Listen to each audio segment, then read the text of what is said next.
Hello guys, வர 2027ல் plant based food product இண்டஸ்ட்ரியோட அப்ராக்சிமேட் க்ரோத் 9,700 கோடியாக இருக்க போகுது.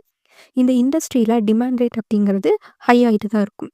அப்போது நீங்கள் பிளான் பேஸ்டு ஃபுட் ப்ராடக்ட் இண்டஸ்ட்ரியில் இருந்தீங்க அப்படின்னா எப்படி இந்த டிமாண்ட்க்கு ஏற்ற மாதிரி மார்க்கெட்டிங் பண்ணுறது அண்ட் ஆடியன்ஸை எப்படி உங்கள் பிராண்ட் பக்கம் அட்ராக்ட் பண்ணுறது, கன்வர்ஷன் ரேட்டை எந்த அளவுக்கு ஹை ஆக்க முடியுமோ அதற்கான மார்க்கெட்டிங் ஸ்ட்ராட்டஜிஸ்லாம் எப்படி பண்ணுறதுன்னு பற்றி இன்றைக்கி வீட்டில் டிஸ்கஸ் பண்ணுவோம். பிளான் பேஸ்டு ஃபுட் ப்ராடக்ட்ஸ் அப்படிங்கிறது என்னன்னு பார்க்கலாம். காய்கறிகள், கீரைகள், பழங்கள், அப்புறம் தானியங்கள், அப்புறம் இந்த ஆல்மண்ட்ஸ், வால்நட், கேஷ்யூஸ் இது எல்லாமே வந்து பிளான் பேஸ்டு ஃபுட் ப்ராடக்ட்ஸில் வரும். நெக்ஸ்ட் வந்து பிளான் பேஸ்டு ஃபுட் ப்ராடக்ட்ஸில் ஆல்டர்னேட்டிவ்ஸ் கொண்டு வராங்க. எப்படின்னா, இப்போ அனிமல் பேஸ்டு ப்ராடக்ட்ஸ்லாம் இருக்கு இல்லையா, அந்த அனிமல் பேஸ்டு ப்ராடக்ட்ஸ் பதிலாக பிளான் பேஸ்டு ஃபுட் ப்ராடக்ட்ஸை யூஸ் பண்ணி அந்த அனிமல் பேஸ்டு ப்ராடக்ட்ஸ்க்கு இணையான ஒரு டேஸ்ட்டை கொண்டு வராங்க. இப்போ உதாரணமாக வந்து இறைச்சிக்கு இணையான டேஸ்ட்டை வந்து இந்த பீ ப்ரோட்டீன் மூலமாக கொண்டு வராங்க. பீங்கிறது என்ன, பட்டாணி. ஸோ அந்த பட்டாணி அந்த பிளான் பேஸ்டு ப்ராடக்ட்டை வச்சு ஆல்மோஸ்ட் ஒரு மீட்டோட டேஸ்ட்டு கொண்டு வராங்க. அண்ட் அதே மாதிரி எக்ஸையும் ஒரு ஆல்டர்னேட்டிவ் இருக்குது பிளான் பேஸ்டு ஃபுட் ப்ராடக்ட்டில். அதுக்கு பேர் வந்து அக்வாஃபபா. அண்ட் இது மட்டும் இல்லாமல் பால் சம்மந்தப்பட்ட ப்ராடக்ட்லேயும் வந்து ஆல்டர்னேட்டிவ்ஸ் கொண்டு வராங்க. எப்படின்னா, பாதாம் மில்க் அதுவும் வந்து பிளான் பேஸ்டு ப்ராடக்ட் தானே. அண்ட் அதுக்கப்புறம் வந்து சாய் யோகர்ட், அப்புறம் முந்திரியை வச்சு சீஸ் செய்கிறாங்க. இந்த மாதிரி நிறைய செஞ்சுக்கிட்டே இருக்காங்க. அண்ட் அதே மாதிரி ஐஸ்கிரீம் கூட கோகோனட் பேஸ்டு ஒரு ஐஸ்கிரீம் செய்கிறாங்க. எல்லாமே வந்து பிளான் பேஸ்டு ஃபுட் ப்ராடக்ட்ஸில் கொண்டு வராங்க. அது மட்டும் இல்லாமல் இந்த பிளான் பேஸ்டு ஃபுட் ப்ராடக்ட்டை ப்ராசஸ்டு ஃபுட்டாகவும் மாற்றுறாங்க. எப்படின்னா, veg chips and energy bars and இந்த பீஸாஸ், அந்த பிளான் பேஸ்டு ஃபுட் ப்ராடக்ட்ஸை வச்சு pizza, burger and ready to eat meals அதெல்லாம் இருக்கு இல்லையா, எல்லாமே வந்து கொண்டு வராங்க. இந்த டாப்பிக்கை நான் எடுத்ததுக்கு காரணம் என்ன அப்படின்னா, இந்த பிளான் பேஸ்டு ஃபுட் ப்ராடக்ட்ஸில் வந்து அதிகப்படியான வைட்டமின்ஸ், மினரல்ஸ், ஃபைபர்ஸ் இந்த மாதிரி நிறைய சத்துக்கள் இருக்கிறதுனால மக்கள் வந்து இப்போ ஹெல்த் கான்ஷியஸாக நகர்ந்துட்டுருக்காங்க. அதனால இந்த மாதிரியான ஃபுட் ப்ராடக்ட்ஸை மக்கள் அதிகமாக விரும்பி சாப்பிடுவாங்க. இப்போ கொரோனா டைமில் கூட இந்த மாதிரியான ஃபுட் ப்ராடக்ட்ஸ்க்கு அதிகப்படியான டிமாண்ட் இருந்திருக்கு. ஸோ இனி வரக்கூடிய நாட்கள்லையுமே இந்த ப்ராடக்ட்ஸுக்கு அதிகப்படியான டிமாண்ட் இருக்கும். கண்டிப்பாக நீங்கள் இந்த இண்டஸ்ட்ரியில் இருந்தீங்க அப்படின்னா உங்களோட மார்க்கெட்டிங் ஸ்ட்ராட்டஜிஸை எப்படி இம்ப்ரூவ் பண்ணணும் அப்படிங்கிற நோக்கத்தோடு தான் இந்த வீடியோ நான் பண்ணியிருக்கேன். பிளான் பேஸ்டு ஃபுட் ப்ராடக்ட்டை எப்படி மார்க்கெட்டிங் பண்ணுறதுன்னு பார்க்கலாம். Point number 1, highlighting on local ingredients and sustainability. அதாவது நீங்கள் உங்கள் பிளான் பேஸ்டு ஃபுட் ப்ராடக்ட்ஸ்க்கு எடுக்கக்கூடிய ஒவ்வொரு பொருளுமே வந்து நாங்கள் லோக்கலில் இருந்து தான் எடுக்கிறோம், லோக்கலில் தான் வாங்குகிறோம், நாங்கள் லோக்கல் ஃபார்மர்ஸை சப்போர்ட் பண்ணுறோம் அப்படிங்கிறத நீங்கள் உங்களுடைய கஸ்டமர்ஸ்க்கு தெரியப்படுத்தணும். அது எப்படி தெரியப்படுத்துறது அப்படின்னா, சோஷியல் மீடியா பேஜஸ் மூலமாகவும் இல்லை ஸ்டோரிஸ் இல்லை வாட்ஸ்அப் ஸ்டேட்டஸ் இது மூலமாக நீங்கள் அவங்களுக்கு தெரியப்படுத்தலாம். அப்படி தெரியப்படுத்தும் போது என்ன ஆகும் அப்படின்னா, பரவாயில்லையே இவங்க நம்ம லோக்கலில் இருக்கக்கூடிய ஃபார்மர்ஸ்க்கு சப்போர்ட் பண்ணுறாங்க அப்படிங்கிற ஒரு நல்லுணர்வு உங்கள் கன்சியூமருக்கு உங்கள் மேலே ஏற்படும். பாயிண்ட் நம்பர் 2 வந்து ஸ்டோரி டெல்லிங். அதாவது உங்கள் பிராண்ட் எப்படி நீங்கள் ஆரம்பிச்சிங்க, நீங்கள் ஆரம்பிக்கும்போது உங்களுக்கு என்ன ஸ்ட்ரகிள்ஸ் இருந்துச்சு, என்னென்ன மாதிரியான சேலஞ்சஸ் இருந்துச்சு அப்படிங்கிறதையெல்லாம் வந்து நீங்கள் உங்கள் ஆடியன்ஸ் கிட்ட நீங்கள் ஷேர் பண்ணுங்கள். இது ஃபவுண்டர் யாரோ அந்த ஃபவுண்டரோட ஜேர்னி, அவருடைய கன்சிஸ்டன்சி, அவருடைய கமிட்மெண்ட் இது எல்லாத்த பற்றியும் நீங்கள் உங்கள் ஆடியன்ஸ் கிட்ட சொன்னீங்க அப்படின்னா அவங்க உங்ககிட்ட எமோஷ்னலாக கனெக்ட் ஆவாங்க. முக்கியமாக வந்து நீங்கள் பிளான் பேஸ்டு ஃபுட் ப்ராடக்ட்ஸ் தானே பண்ணுறீங்க, அப்போது நீங்கள் அனிமல் வெல்ஃபேர் கோல்ஸ் எல்லாம் வந்து நாங்கள் கரெக்டாக கடைப்பிடிக்கிறோம் அப்படிங்கிறத நீங்கள் கொஞ்சம் முன்னிறுத்தி சொன்னீங்க அப்படின்னா எப்படி ஒரு சோஷியலைஸ்டாக ஒரு கான்ஷியஸாக இருக்காங்க அப்படிங்கிறதும் உங்கள் ஆடியன்ஸ்க்கு புரிய வரும். Point number 3, targeting health conscious consumers. அதாவது நல்ல ஒரு ஆரோக்கிய ரீதியாக ரொம்ப ஒரு கான்ஷியஸாக இருக்கக்கூடிய கன்சியூமர்ஸ்க்கு வந்து நீங்கள் உங்கள் ப்ராடக்ட்டில் இருக்கக்கூடிய அந்த நியூட்ரிஷ்னல் வேல்யூவை கொஞ்சம் ஹைலைட் பண்ணி காமிக்கணும். அவங்களுக்கு வந்து இந்த ப்ராடக்ட்டில் வந்து இவ்வளோ ரிச் நியூட்ரியன்ஸ் இருக்குது, இதில் வந்து லோ கேலரிஸ் இருக்குது, ஹை ப்ரோட்டீன் இருக்குது, ஹை ஃபைபர் இருக்குது. இந்த மாதிரி உங்கள் ப்ராடக்ட்ஸில் என்ன மாதிரியான அந்த நியூட்ரிஷ்னல் வேல்யூ இருக்குமோ அதையே வந்து உங்கள் கன்சியூமர் கிட்ட நீங்கள் எடுத்து காமிக்கணும். உங்கள் ப்ராடக்ட்டை யூஸ் பண்ணுறது மூலமாக அவங்களுக்கு என்ன மாதிரியான ஹெல்த் பெனிஃபிட்ஸ் இருக்கும் அப்படிங்கிறத நீங்கள் சொன்னீங்க அப்படின்னா கண்டிப்பாக உங்கள் ப்ராடக்ட்டை அவங்க வாங்குவாங்க. பாயிண்ட் நம்பர் 4 வந்து சாம்பிளிங் அண்ட் டேஸ்ட் டெஸ்டிங். அதாவது நீங்கள் நிறைய க்ராசரி ஸ்டோர்ஸில் மளிகை கடைகள்லாம் போயிட்டு உங்களுடைய ஃப்ரீ சாம்பிள்ஸை கொடுக்கறது. சின்ன சின்ன பேக்கெட்டில் வந்து உங்களுக்கு அந்த சாம்பிள்ஸை கொடுத்தீங்க அப்படின்னா அதை வந்து கன்சியூமர் வாங்கினாங்க அப்படின்னா அந்த சாம்பிளை வந்து நீங்கள் ஃப்ரீயாகவே கொடுங்க. அப்படி ஃப்ரீயாக கொடுத்தீங்க அப்படின்னா கண்டிப்பாக அவங்க அந்த ப்ராடக்ட்டை வாங்குவாங்க.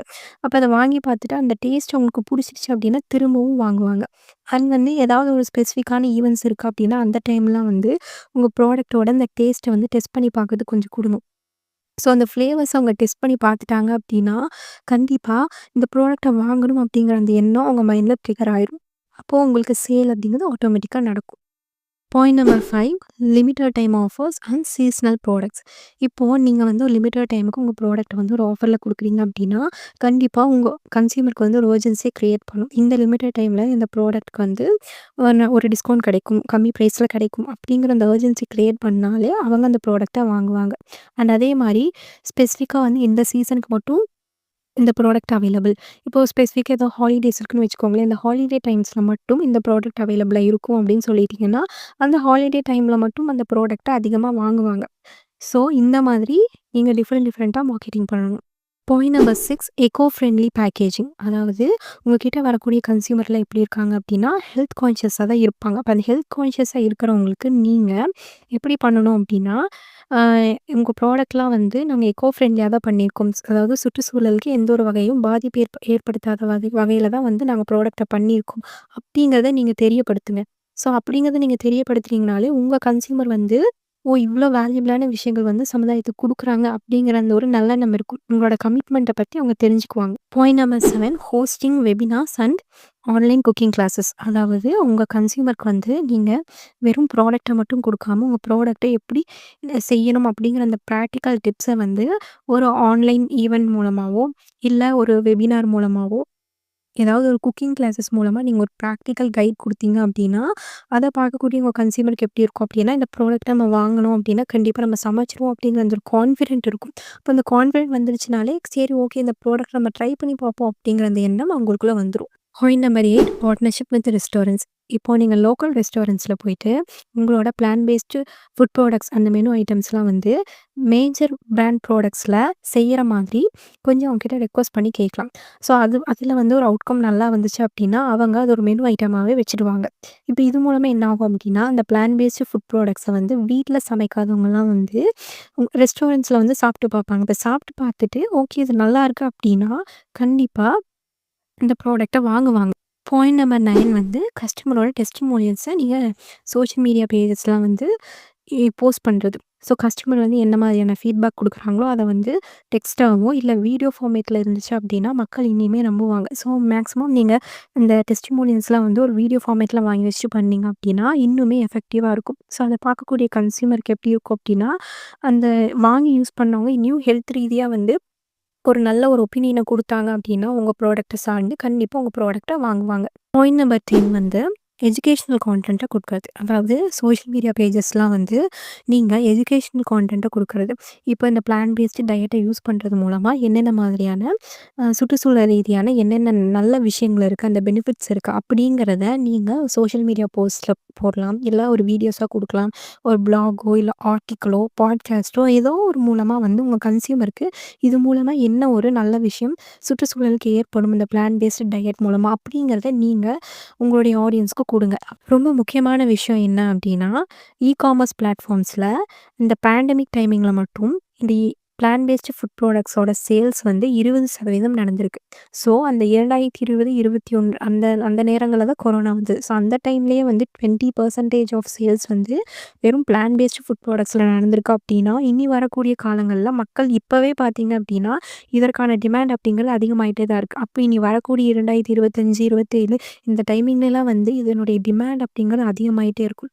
மக்களுக்கு வந்து உங்களுக்கு எந்த அளவுக்கு நீங்க உங்க ப்ராடக்ட்ல வந்து இன்னோவேட்டிவா நீங்க குடுக்குறீங்களோ, அந்த அளவுக்கு உங்க ப்ராடக்ட்ட வந்து மக்கள் வாங்குவாங்க. ஸோ நீங்க இன்னோவேட்டிவா குடுத்தா மட்டும் பத்தாது. ஆல்மோஸ்ட் வந்து நீங்க அதில மார்க்கெட்டிங் ஸ்ட்ராட்டஜிஸும் இன்க்ளூட் பண்ணிக்கணும். எப்படியெல்லாம் மார்க்கெட்டிங் பண்ணணும் அப்படிங்கிறத 10 பாயிண்ட்ஸ நான் ஷேர் பண்ணியிருக்கேன். அது உங்களுக்கு யூஸ்ஃபுல்லா இருக்கும்னு நெனைக்கிறேன். இதே மாரி இன்ட்ரஸ்டிங்கான வீடியோல பார்க்கலாம்.